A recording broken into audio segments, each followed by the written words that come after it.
आज मी वैष्णवीच्या आईवडिलांना भेटायला आले।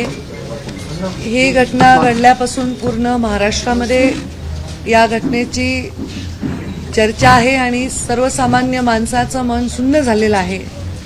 आपल्या मुलीला आईवडील एवढ्या लाडाने वाढवतात, फार ऐश्वर्य त्यांना मिळावं यासाठी त्यांचे पालनपोषण करत असताना, त्यांचा विवाह करत असताना आपली सर्वस्व पणाला लावतात, त्यांच्या संसाराला सतत हातभार लावतात।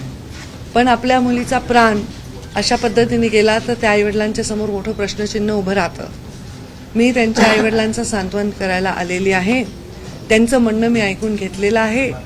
त्या म्हणण्याप्रमाणे त्यांची सन्माननीय मुख्यमंत्री देवेंद्रजी फडणवीस यांच्याशी सुद्धा त्यांचं चर्चा झाली किंवा म्हणणं त्यांच्यापर्यंत गेलेलं आहे। आणि मी राज्याची एक मंत्री म्हणून, एक महिला म्हणून त्यांना आश्वस्त केलं आहे की त्यांच्या मनामध्ये कुठलीही शंका राहणार नाही।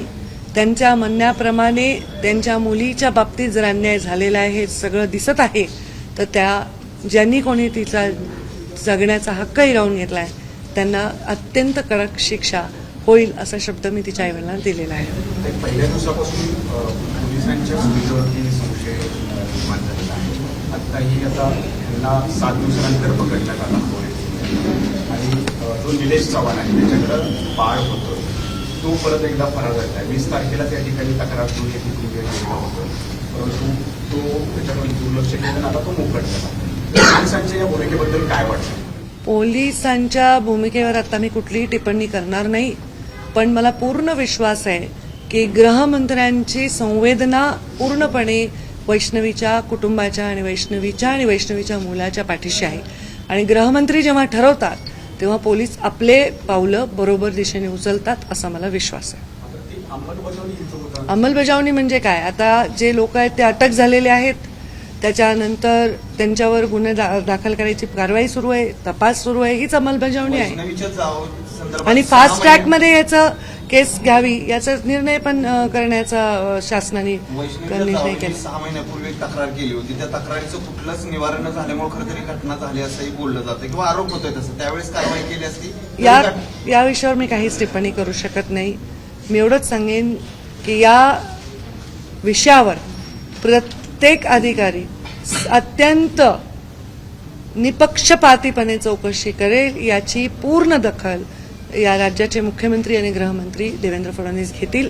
आम्ही सुद्धा पूर्णपणे वैष्णवीच्या परिवाराच्या पाठीशी उभे आहोत। प्रश्नचिन्ह निर्माण केलं जातं, त्यांनी व्यवस्थित काम केलं किंवा त्यांची जी तक्रार होती त्यांनी त्याचं निवारण व्यवस्थित केलेलं नाही। पण मी म्हणलं याच्यापेक्षा कुठल्याही विषयावर मला बोलण्याचं कारण नाही, कारण राज्यामध्ये अशी एखादी घटना घडली की त्याच्याविषयीची चर्चा उभी राहणारच आहे। पण मूळ मुद्दा काय, तर वैष्णवीला न्याय मिळवून द्यायचा।